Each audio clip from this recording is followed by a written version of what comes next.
Selamat jumpa di Night Call GPIB Departemen Pelkes. Saat ini bersama saya Pendeta Leonard Hutapea, Pendeta Jemaat GPIB Jemaat Philadelphia Bintaro, Tangerang. Mari Bapak Ibu Saudara, kita persiapkan pembacaan kita dari Perjanjian Lama, Amsal 23 ayat 16. Namun sebelumnya, mari kita berdoa. Ya Tuhan, teduhkan dan kuasai hati kami dengan Roh Kudus-Mu untuk mendengar sabda-Mu, agar di dalam terang-Mu kami melihat kebenaran, dalam kasih-Mu kami mengalami kedamaian-Mu, dan dalam kehendak-Mu kami menemukan rencana-Mu. Kami yang saat ini mendengar dimanapun kami berada, kuasa Tuhan menyatukan hati kami, agar firman-Mu menjadi pelita dan terang bagi jalan kehidupan kami. Bungkus dan urapi hamba-Mu dengan kuasa Roh-Mu, agar hamba-Mu hanya berkata-kata seturut kehendak-Mu saja. Di dalam nama Tuhan Yesus sumber firman dan kebenaran kami berdoa. Amin. Bapak Ibu Saudara yang diberkati Tuhan, Amsal 23 ayat 16 menyatakan, jiwaku bersukaria kalau bibirmu mengatakan yang jujur. Demikianlah firman Tuhan. Yang disebut berbahagia adalah mereka yang tidak hanya mendengar, namun yang melaksanakan di dalam kehidupan sehari-hari. Terpujilah Kristus. Haleluya. Saudara-saudara dikasihi Tuhan, apakah saudara setuju atau tidak setuju dengan pernyataan saya, yaitu salah satu sifat atau karakter yang langka saat ini adalah kejujuran. Bahkan ada orang yang mengatakan bahwa zaman sekarang di mana ada orang jujur, di situ pasti orang itu tidak akan berhasil. Demikianlah kejujuran seperti barang langka dan teramat mahal harganya. Nabi Mika pun mengeluhkan hal yang sama. Dalam Mika 7 ayat 2 sampai dengan ayatnya ketiga menyatakan, orang saleh sudah hilang dari negeri dan tiada lagi orang jujur di antara manusia. Mereka semuanya mengincar darah, yang seorang mencoba menangkap yang lain dengan jaring. Tangan mereka sudah cekatan berbuat jahat. Saudara-saudara, demikianlah Nabi Mika menyatakan bahwa sulitnya orang jujur saat ini. Banyak faktor orang tidak jujur, di antaranya karena tuntutan ekonomi. Banyak yang mengorbankan nilai-nilai kejujuran dalam hidupnya karena ingin mengeruk laba sebesar-besarnya. Orang memilih tidak jujur daripada harus berbuat benar. Saudara, Paulo Coelho, seorang novelis yang lahir tahun 1947 di Brasil, menyatakan bahwa ia menyatakan tentang kejujuran. Lebih baik menyatakan kejujuran dan membuat orang lain menangis daripada membuat orang tersenyum tetapi penuh dengan kebohongan.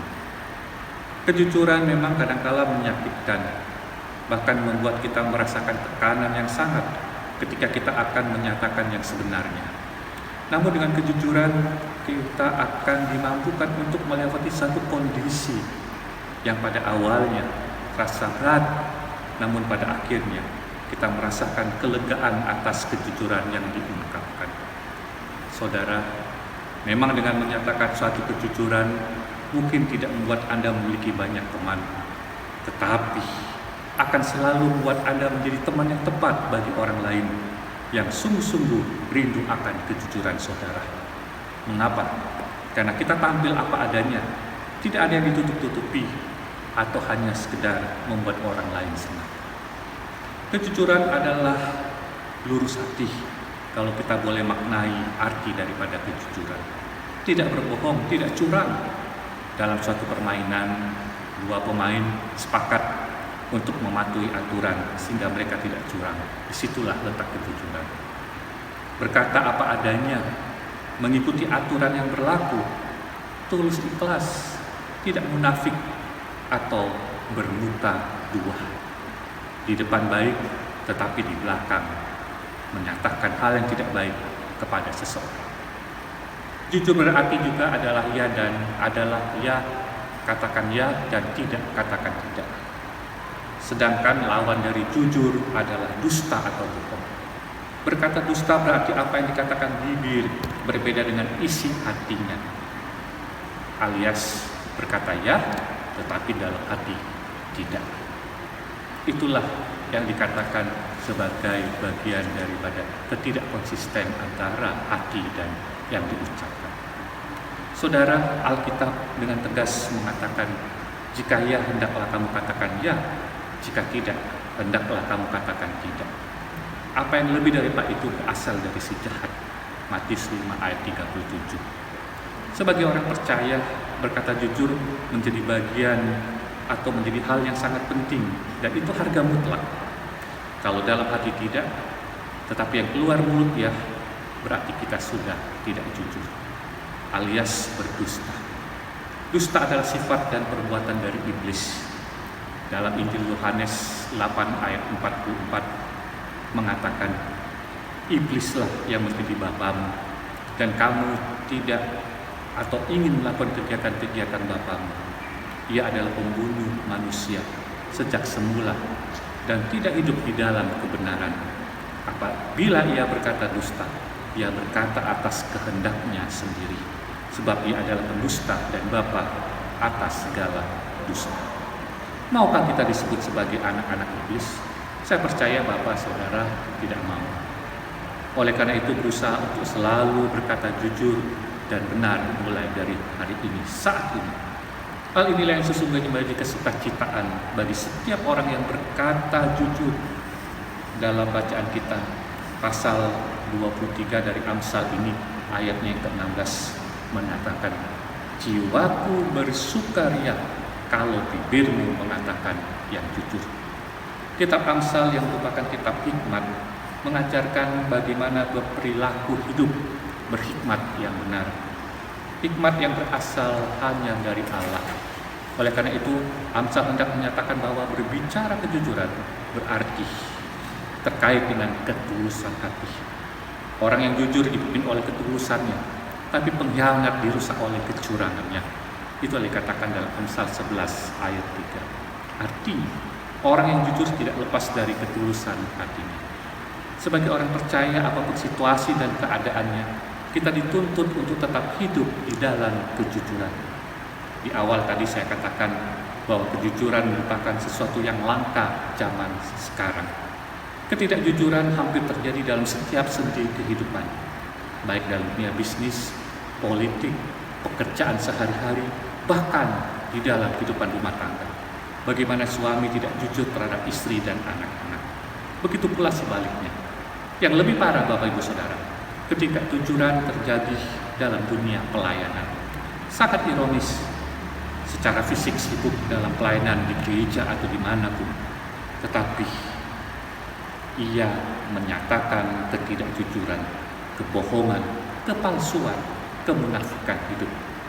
Itu semua nol besar, sia-sia belaka. Oleh karena itu firman Tuhan saat ini menegur saya dan saudara agar selalu hidup dalam kejujuran apapun situasi yang kita hadapi. Karena dalam kejujuran kita menjaga dan menjadi bagian dari kekudusan di hadapan Tuhan. Kejujuran tidak datang dari luar, melainkan dari dalam hati kita sebagai manusia. Ketika seorang mengakui kebenaran Allah, maka kejujuran itulah harus nyata di dalam kehidupan kita. Jika kita tidak jujur, maka kita mencuri kedaulatan Allah dalam hidup kita. Dalam Alkitab, bagaimana Tuhan menghukum mereka yang tidak jujur, seperti Akan yang tidak jujur dalam Yosua 7 ayat 11, dan menghukum mati Ananias dan Safira yang berbohong, yang Bapak Ibu dapat baca dalam Kisah Rasul 5 ayat 3 sampai dengan 4. Siapa saja yang tidak jujur melawan Tuhan, karena hal itu melanggar ketetapannya. Jadi saudara yang dikasih Tuhan, mari saat ini kita berlaku jujur, kita berkata jujur. Karena itu jangan ada dusta. Jangan ada dusta di antara kita. Berkatalah benar yang satu dengan yang lain. dan berkata dusta adalah kekejian bagi Tuhan. Amsal 12 ayat 22. Tepatlah jika Amsal memberi ungkapan, jiwaku bersuka cita kalau bibirmu berkata jujur. Allah ingin kita berlaku jujur dalam seluruh gerak hidup kita. Dalam perkataan, dalam perbuatan, harus mencerminkan sikap hati yang lurus dan jujur kepada Allah dan sesama manusia. Maka semua yang keluar dari hati haruslah lurus dan penuh dengan kejujuran. Jadilah jujur, karena kejujuran adalah awal untuk menjadi bijak. Salam sehat selalu bagi kita. Tuhan Yesus memberkati. Amin. Mari kita berdoa. Terima kasih untuk firman yang menyapa kami agar kami tetap berlaku sungguh jujur dimanapun kami berada. Karena kami tahu dengan jujur itu adalah kehendak Tuhan yang harus kami wujud nyatakan selaku orang-orang yang beriman. Tuhan memberkati kami dimanapun kami berada, agar firman-Mu dapat kami nyatakan dalam kehidupan beriman kami. Terima kasih Bapa, terima kasih ya Tuhan, dan biarlah firman-Mu ini boleh menguatkan kami untuk tetap meyakini bahwa melakukan kehendak Tuhan adalah sesuatu yang indah bagi setiap orang yang percaya kepada-Mu. Terima kasih Bapa, terima kasih. Hanya di dalam kasih Tuhan Yesus kami berdoa. Amin.